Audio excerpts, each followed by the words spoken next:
Hello, magandang araw po sa inyong lahat mga kababayan. So ngayon po ayan dito tayo sa PB House at wala po kaming mission ngayon. At pahinga muna kami ngayon yung buong PB team kasi bukas po ay pupunta kami doon po sa Kapalong, doon kina Windy tsaka kay Jerome. Ihahatid na po namin sila bukas. Kaya kailangan namin magpahinga ngayon para bukas may 100% na lakas tayo na maglakad at umikot doon po sa bundok. So andito lang tayo ngayon sa PB House kasi mamaya may mga isushoot lang kami na vlog para mapanood nyo rin bago namin ihatid sila Windy at Jerome doon sa kanila. So inaantay ko lang si Sir Paul na matapos sa kanyang mga ginagawa. So habang nag-aantay tayo ay dito muna tayo tatambay sa tambayan ng PB House. So wala ngayon si Peter Paul kasi may nilakad din siya. So kami lang muna dito. Pero bukas sasama siya sa paghatid kina Windy at Jerome. So relax muna tayo.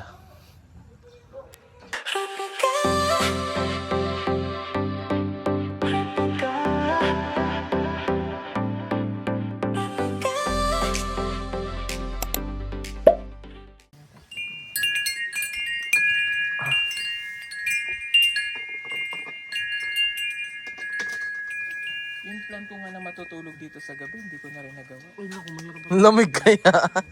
Hindi, umuulan din. Hindi, umuulan pag ano? Pagkagabi. Kain muna kami ng aming tanghalian. Ano? Ba't dadalawa yan? Sinuot niya ano? Junjun. Ayun sa kanya, iniwan niya. Babahin mo akong ano. Yan na lang, suotin mo. Suotin mo yan. Hindi. Ito na. Tuyo naman na.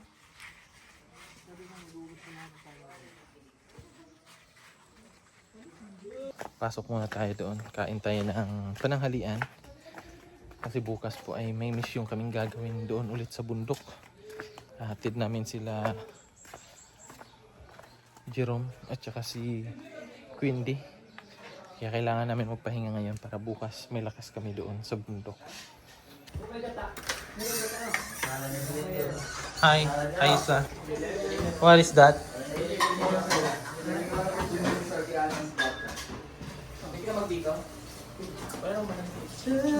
Oh, sinantulan, Master. Sarap nito, basta si Master magluto. Wow! Master Chief yan. Dito ay. Yan ay. Ano yan?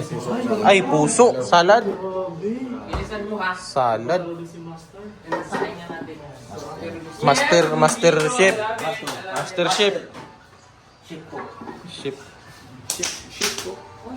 Oy, grabe ka. Master Chef.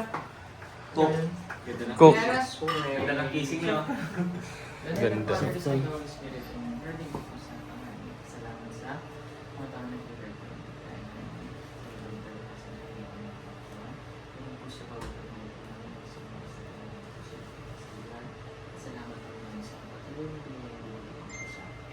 Amen.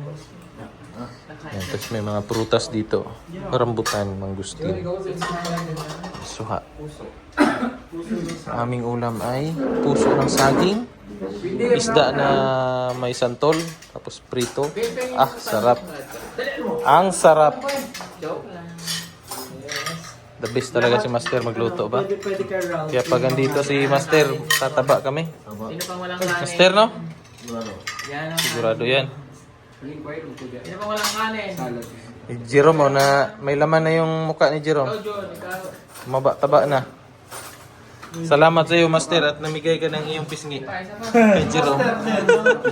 Si Ha? Master din. May Ah. naman na yung mukha. So, dati pa, Master, no? Chef yan eh. Chef yan eh. Si Windy. Lah, ano yan? Nagwala na si Junjun.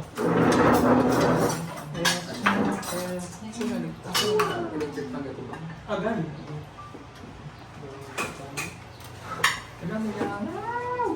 Oh! Yan yung nag-ano dahil, yun yung nagdadala dyan. Sige. Kuha mo na sila. Magkasagot ang dali. Okay. Ano dia? Master? Konto, master kuha please. Ano sabi ni? Bahaw?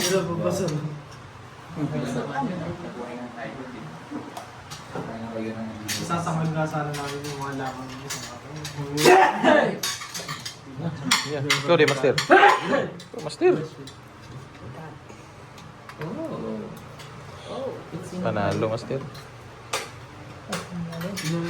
Puso ba? Kana may dami oh. Salad. Labis kayo. Puso ang saging. Buti pa ang saging, may puso.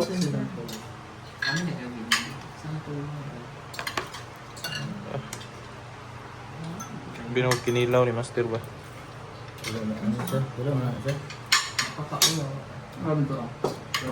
Ito ni, butangan na no? Sabaw no? Imo day? Okay, imo.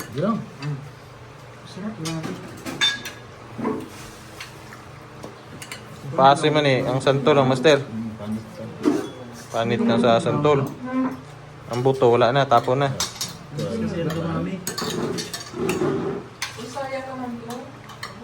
Sarap. Uy, si master, thank you. Sige lang, doon ako. Doon ako sa ano, may hagdan. Doon ako. Tapi kami ni Junjun. Thank you. Ayos. Sige, diyan ka. Sarap. Oh, sabaw.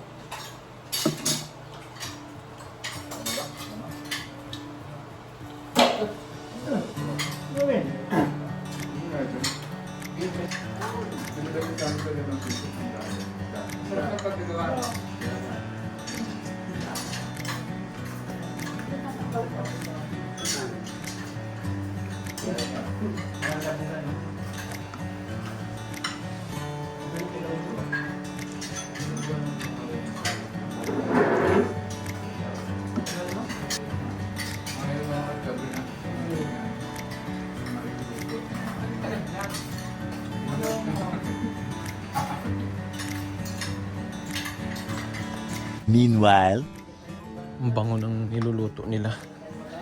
Bango ng ano. Bango ah! Ano yung mga naririnig kong Biko, tol. di umano? Biko, tol. Oh! Kakain lang ng tanghalian. Ay, biko na naman. Oh! Tapos na to, John? Hala, tikman natin. Ah! Bibi ko.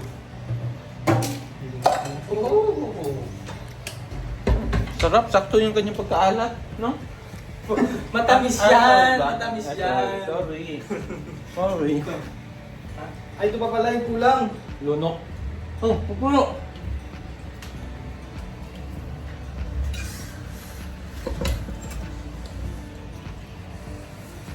Rock. Ito nila. Budbud mo na. Sarap, no? Ayan ay. Doon na sa baunan. Para doon yun i-ano. Tira kalubi din na. Pat kalubi? Ha? Ang kalamit nun na. Lugay panos.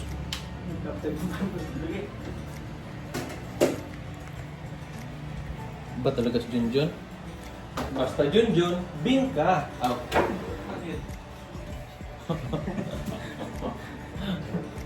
Handa ka na ba bukas? Yes. Handa na po kami. Alam niyo ba mga kababayan, yung pupuntahan namin bukas, maglalakad po kami ng mga 2 oras para mapuntahan yung bagong oras? sityo. Ayun ba Bagong sityo. Dito malapit yun sa ano, Talaingod. yung ba yung shiner ni Sir Paul na kumakanta? Oo, mga bars. 2 hours talaga? 2 hours. Para pala yung pinuntahan namin mga bayan. Kataas-kataas. Hindi ko lang sure kung paangat or ano. Pero yung sabi ng mga teacher na nandun, 2 hours daw. Kasi yung pagkahatid namin bukas mga kababayan, kina Jerome doon sa kanila, doon sa Kapalong, ay diretso naman kami doon sa may Talaingod. Talaingod. Banda, Talaingod. Talaingod. Talaingod. Doon na tayo matulog. Doon tayo matutulog. Siguro hapon na yung dating natin doon. Tapos doon tayo matulog. Tuesday siguro tayo uwi. 7 hours sa biyahe, tapos 2 hours. 2 hours. Maybe. Parang Maglakad. 10 hours na rin pagpalagyan, 10 hours. Oo, ganun. Kailangan natin maaga tayo bukas. Alas 4, madaling araw. Alis na tayo. Ready naman ako sa mga Adventure? adventure na gagawin. Kahit paano nakapag-exercise. Oh! Tapos kinabukasan may ano pala no? Bueno. Yung sakit ng katawan kasi nasobrahan Sobra. sa buhat. Yun lang. Sana Tanongin soon, mo sana soon makasama si Milvin Mhm. at si Ginger. Pero natanong mo na ba si Madam? Ha? Baka mamaya niyo pa natatanong si Madam. Ay, ewan ko lang kung makasama si Madam. May lakaran eh, no? Oo, kasi pag alam na natin na. Oh, di ba umubo? Oo. Oo, uy, grabe ka. Siguro baka di man sumama si Madam. Hindi na siguro. Pahinga na lang siya. Anahan na lang niya yung PB house. Pahinga muna siya. Layo yun. Bagong ano kasi yun, Kois? Bagong sitio ba? Nakapupuntahan din. Mm. First time yun rin lang doon. First time din namin. Kanina lang namin nakita doon sa live niya. Kaya nga. Pero grabe saludo din ako doon sa mga teacher ko na nandun. Doon sila tutulog, no? Tingnan mo paano ko yung sakripisyo yung ginagawa nila. Nasaktuhan nga yun nung nagla-live yung picture doon. Sakto nakita ni Sir Paul. Kaya nag-comment siya. Sakto kilala din pala si Sir Paul. Kaya ayun. Tanungin natin si Madam kung kasama siya bukas. Saan si Madam? Ay, nanonood si Madam. Hi, Madam. Hello. Kasama ka bukas, Madam? Ewan ko kung pakasamahin ako dito. May lakad. 2 hours daw. Maglalakad ng 2 hours. Huh? 2 hours. Ano na yun? Oo nga. Di ba ihatid natin si doon sa Donolono. Pagkatapos pupunta ng Talaingod. Talaingon? Mm. Ako, nalalor na. Tapos maglalakad ng 2 hours papunta doon sa sitio na ano. Yung may may lake? Oh, yung may tulay, tapos may lake. Yung ba yung Doon. sa may gilid lang ng kalsada? Oh, iiwan na yung sasakyan doon. Okay. Maglalakad ng 2 hours. Kaya naman yan, Madam. Kaya pa rin yun. Malalaman bukas. Negative. Sasama ako kung kaya. Dito naman kami, Dam. Handang umalalay. Wala na inurungan sa ganyan. Oo. Kung sa Bisaya pa, hinay-hinay, basta kanunay. True. So, malalaman natin bukas kung makakasama ba si Madam sa mission. So, balik na tayo dun sa tambayan kasi nakiano lang ako nung cord ng charger ni Milvin para maka-charge ako. Nandun kasi sina Sir Paul at si Toots. Nakatambay dun sa ilalim ng mangga sa SM. Yun. Tara. Isang batang babae na bagamat mahirap ay patuloy na nag-aaral. Nadatnan pa namin na isang araw, pagkagaling niya ng paaralan, dire-diretso siya sa kusina at kumuha ng tubig upang kahit papaano ay maibsan ang nararamdamang gutom. Ang batang Sinong bata? Sinong bata yung naisip mo? Sinong naisip mo ng bata yan? ang batang si Magdalena.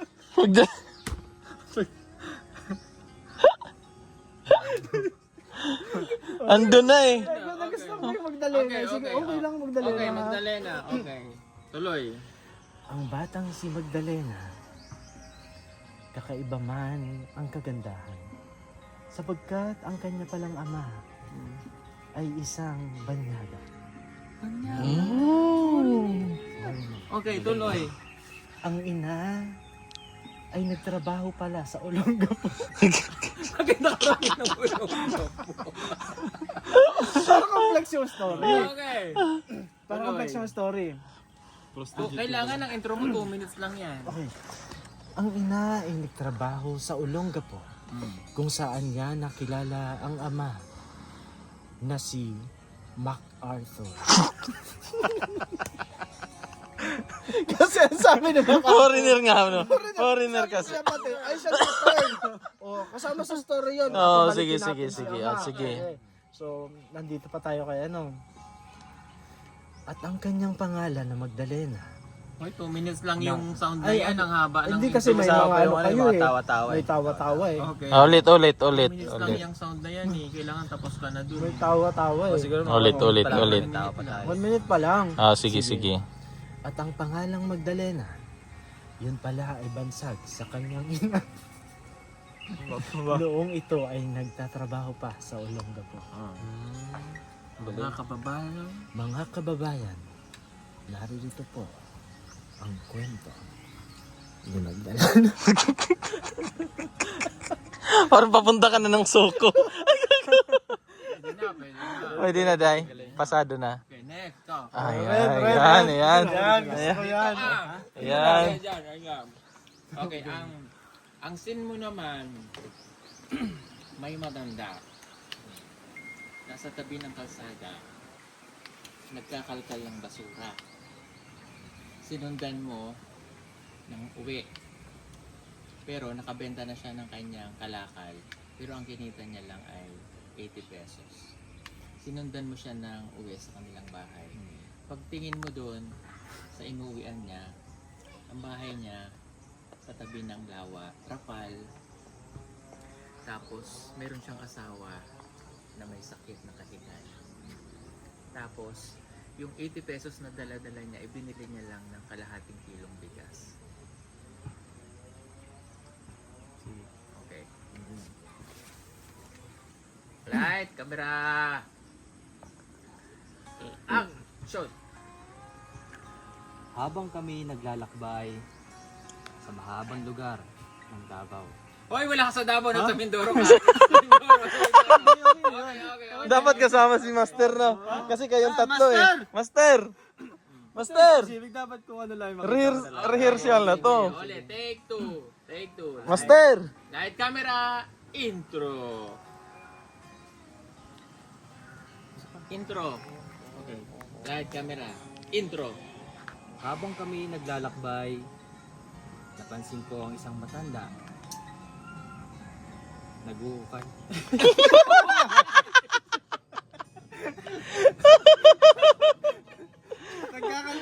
Nagkakalkal nga. Okay, take three. Patay tayo. Patay ng take ka ha. Kinakabahan.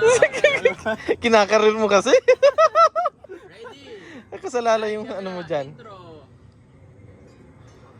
Habang kami naglalakbay sa Mindoro, Gawa, dire. Tuloy. habang kami naglalakbay sa Mindoro, pansin ko ang isang matanda nagkakalkal ng basura. At agad namin pinuntahan at tinanong ito. Sagot ni nanay, upang ipagamot lang. Ano mo na yung tanong mo? Anong tanong mo? Pag mga ganon, ilalagay ko yung sinasabi ni nanay. Okay. Okay, ay, may ano pala yan. Okay, sige. Nagkakalkal daw siya upang masuportahan ang pangangailangan nila. Huh? Napakahirap ng buhay ni nanay. Bagamat matanda na siya, pinipilit pa rin niya maghanap buhay para sa kanilang pangangailangan. Narito po ang kwento ni Nanay Lorna.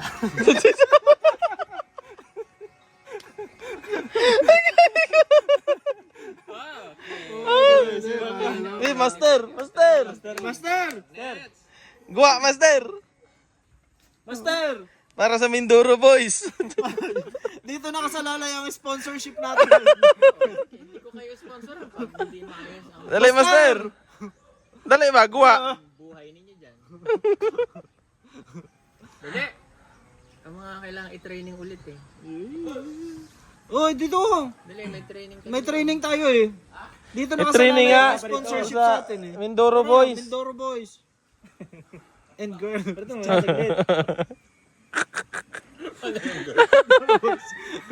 Boys and girls. Powerpuff Girl. Blossom. Dito nga, nakatapos na kami dalawa eh. Kaya nga, please. Master. Dito na dito ka. Magbubuklat na naman ako. Dali. Dito eh. Voice over ba? Ano ba naman yan? Pupunta na. Nanay Lorna pala. Ikaw talaga. Pinakalkal mo pa ng basura si Nanay Lorna. Ha? Hindi nga sa Mindoro kasi. Okay. Ibang ano yan, ibang Nanay Lorna yan. Malay mo si Hindi umaling. Lorna ano yun. Lorna at Sophie. Hey, Master. Tolentino. Next. May audition tayo, audition. Pupunta sa Indonesia na yun. Ay, binigyan kami ng sitwasyon ni PJ. Tapos, i-voice over mo yung intro na 2 minutes. Tapos na kami dalawa. Ha? Ikaw naman ngayon. Tama na yung mga pabebe nyo na mga content na bira lang ng bira. Tsaka yung ano. Kailangan ngayon, ano na, professional na. Tsaka yung buklat ka lang ng buklat ng Yung buklat ng kaldero. Ano yan? Tanong mo, Maano ulam?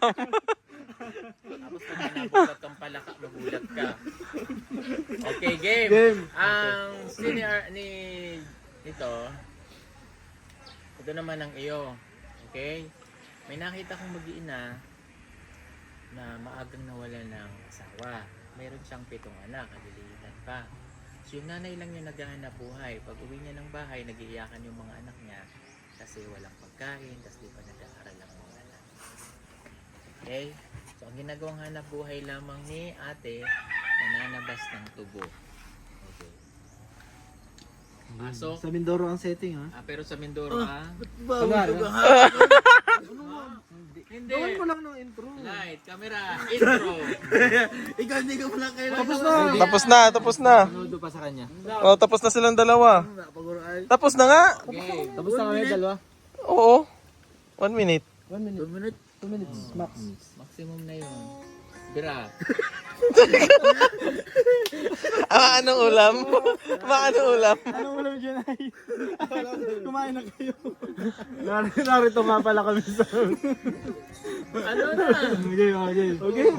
Hindi nga tapos na kami. Oo nga. Tapos na nga. Pakita mo tol. Pakita. Sa lalo yung ano natin. Kaya nga. Galing mag-voice over yan eh. Huwag kang Ay, tatawa. master ha. pa. Master eh. Huwag kang tatawa. Ano yung senaryo nun? May 7 kapatid. Siya, nanay naghahanap buhay. Oo, Walang maaga kain. siyang nabalo. Maaga siyang nabalo. Tapos siya lang nagpapakain sa 7 anak niya, kaliliitan pa. Ang hanap buhay niya lang ay manapas ng tubo. Okay? Ano yun? Doon sa bahay nila o nakita mo na? Bahala ka kung saan mo dalhin. Oh, bala ka sa istorya mo. Takboy na may istorya. Win. Light, camera. Pero in reality, yun yung nakita mo ha. Okay. Light, camera, intro. Habang kami ay naglalakad, ay mayroon kaming nakita na isang bahay. Nung pinuntahan namin, ay nakita namin ang isang pamilyang ito. 7 magkakapatid, wala na raw silang ama. At ang kanilang ina na lamang ang nagtatrabaho rito. Tanging paggagapak lang ng tubo ang kanilang pangunahing hanap buhay. Hirap na si nanay sa kanyang buhay. At walang laman ang kanilang kaldero.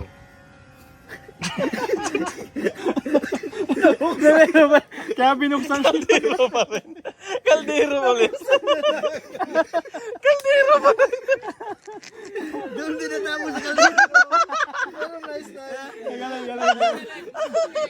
Tapusin mo na. Lagyan mo na ng kwento. Narito pang kwento ng buhay. Ano yung laman ng kaldero? Ready? Intro. Nung binuksan ko ang kanilang kaldero, ang laman nito ay puro gulay na lang. Walang kanin, ito lang ang kanilang pampalipas gutom. Mga kaubayan, narito po ang kwento ng kanilang buhay.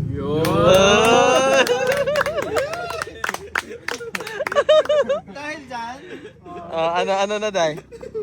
May sponsorship na. Sorry. Depende sa kwento, Charis. Okay, at least marunong.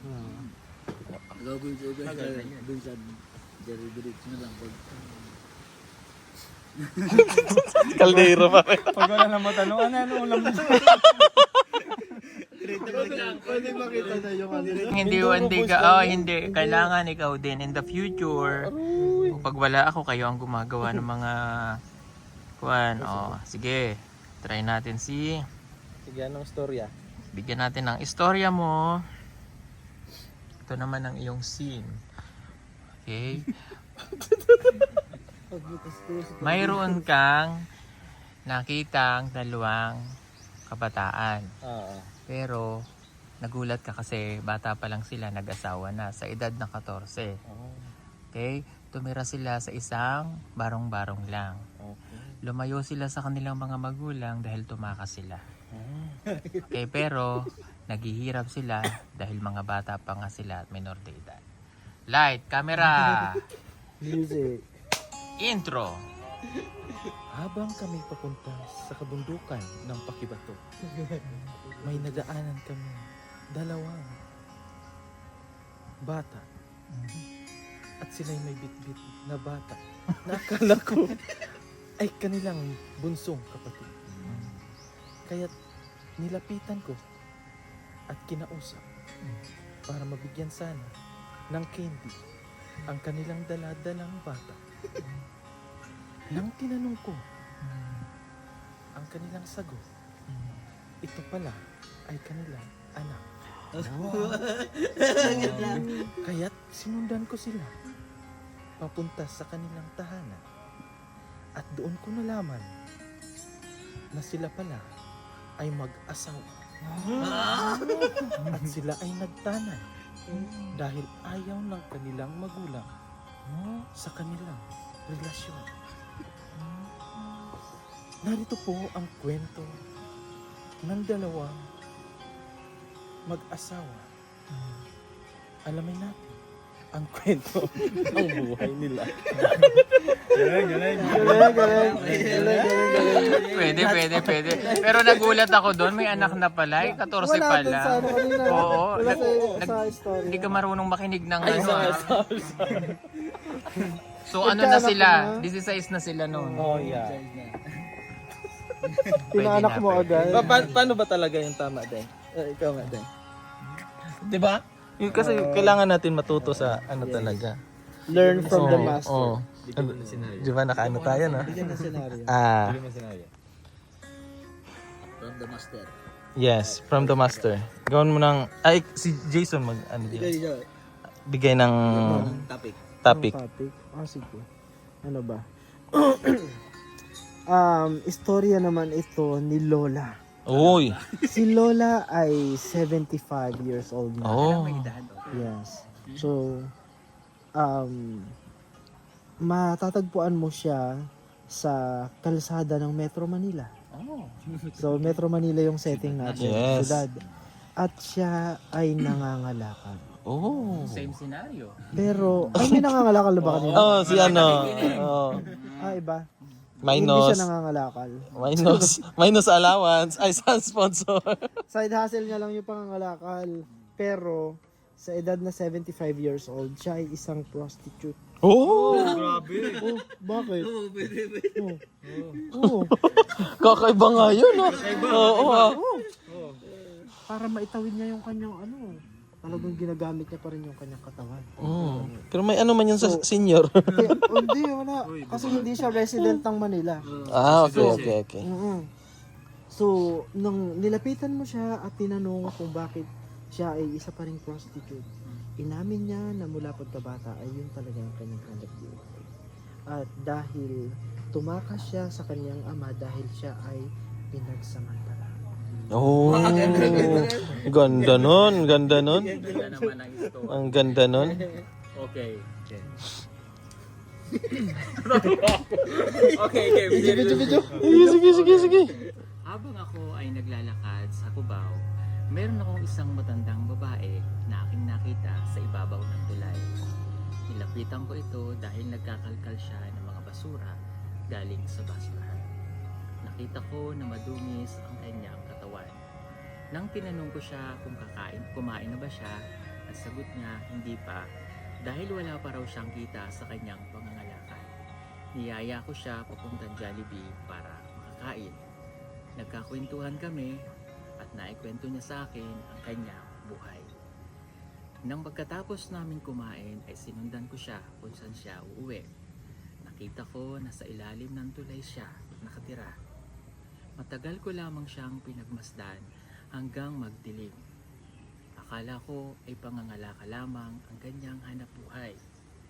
Pero nang gabing iyon, laking gulat ko nang bumalik siya sa may ibabaw ng tulay sa kubaw at pumwesto siya roon na ang kanyang kasuotan ay parang isang dalaga.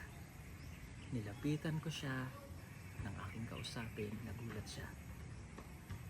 Naupo kami at sandaling nag-usap. Doon ko napagmasdan ang lahat ng kanyang mga ginagawa. Bawat lalaki na lalapit ay kanyang kinakausap.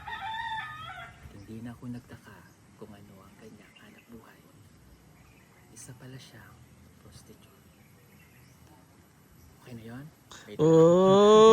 Oh! Ang galing! Parang nag-story ano lang ba, no? Storyteller ba, no? Ang galing, galing. Nadala tayong lahat, eh, no? Ay, hindi pa pala. Nasaan na tayo? Kalahati pa lang ng Okay. kwento. Kalahati pa lang ng kwento. Okay, nang malaman ko na isa pala siyang prostitute, nalungkot ako sa kanyang sitwasyon. Sa kabila ng napakaedad na niya, nakakatayo pa rin siya na parang isang dalaga sa mga nagdaraan doon. Nagkwentuhan kami muli hanggang sa nilahad na niya ang lahat ng nangyari sa kanya. Bata pa lamang pala siya nang siya ay tumakas sa kanila dahil sa ginawa ng kanyang ama. Inahasa siya nang siya ay 13 taong gulang pa lamang. Kaya nang lumayo siya, hindi niya na rin natakasan ang magulong mundo ng Maynila. Mga kababayan, narito po kwento ng kanyang buhay. Oy! Grabe, iba talaga. Iba talaga ang pugong biyahero. Iba talaga. Grabe. Iba Hindi pala talaga. kailangan ng maraming take. Kaya nga eh. Wala eh, no? Isang Iba diretso talaga. lang Iba na. talaga. Iba ang pugong biyahero, no? Oo. Walang ano. Ganun pala yun. Wala palang... Wala palang maraming take, no? Oo, wala palang kalderong bubuksan. Hindi pala laging kailangan magbukas ng kaldero, no? Wala palang cut-cut yun. Oo, dire-diretso pala, no? Fun nitong ano na to, yung ganitong Yeah. activities. Oo. May matututunan ba, no? Hindi kasi galing, pag kaya nga ayaw ko magpa-edit. That's why. Kasi hindi makukuha ng audience mo Oo, yung kwento. yeah, So habang nag-e-edit ka, dapat nasa puso. Puso mo. ramdam mo, no? Pag nagsalita ka, Ramdam din ang nanonood. Oo. hindi yung bira ng buklat ng kalde. Tanungin kung anong ulam. Butas na yung bubong niyo, ah. Kumain na kaya? May bigas pa kayo? Bastos. Ganun pala yan. Pero gusto ko yung kwento na yun. Alin? Ganda, no? Gahanap ako ng matandang Nang ganon? Oo. Oo. Ano yun? Sa Manila yun, maraming ganon.